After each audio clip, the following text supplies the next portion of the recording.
লক্ষ্য 21 অপেক্ষার আর মাত্র একদিন। সল্টলেকে সেন্ট্রাল পার্কের পর গীতাঞ্জলি স্টেডিয়াম।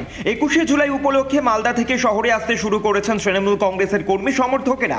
মালদা ও মুর্শিদাবাদ এই দুই জেলা তৃণমূল কর্মীরা থাকবেন গীতাঞ্জলি স্টেডিয়ামে। 21শে জুলাই ধর্মতলায় তৃণমূলের কর্মসূচির দিন যান নিয়ন্ত্রণে নির্দেশ দিয়েছিল হাইকোর্ট। আদালতের নির্দেশ মেনেই যান নিয়ন্ত্রণ করা হবে বলে খবর লালবাজার সূত্রে।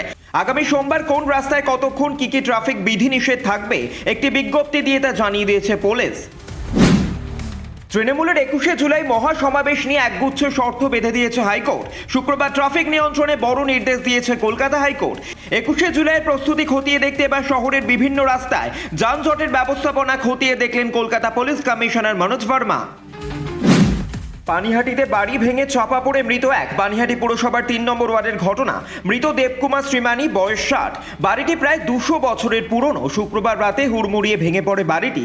যে ঘরে দেবকুমার শ্রীমানি ছিলেন সেই ঘরে ধ্বংসস্তূপে চাপা পড়েন তিনি। পাটনার হাসপাতালে ঢুকে কয়েদি খুন। খুনিদের খোঁজ পশ্চিমবঙ্গে। খবর সূত্রে বিহার পুলিশ ও পশ্চিমবঙ্গের বেঙ্গল এসটিএফ এর যৌথ অভিযানে নিউটাউনের সাপুরজে আবাসন এলাকা থেকে ধরা পড়ল 5 জন। ধৃতদের জেরা করে পেছনে আরও কে আছে তার খোঁজ চালানো হচ্ছে। খুনের ঘটনায় মোট 6 জন জড়িত আছে বলে সন্দেহ পুলিশের। বাড়ির উঠোন থেকে 3 বছরের শিশুকে তুলে নিয়ে গেল চিতাবাঘ। ডুয়ার্সের বানারহাট থানার অন্তর্গত কলাবাড়ির চা বাগানে চিতাবাঘের হানায় চাঞ্চল্য। চা বাগানে 18 নম্বর সেকশনে মিলল শিশুর নিথর দেহ। ঘটনাস্থলে শিশুটির মৃত্যু হয় বলে প্রাথমিকভাবে অনুমান। ফের চিতাবাঘের হানায় প্রাণহানির ঘটনায় আতঙ্ক এলাকায়।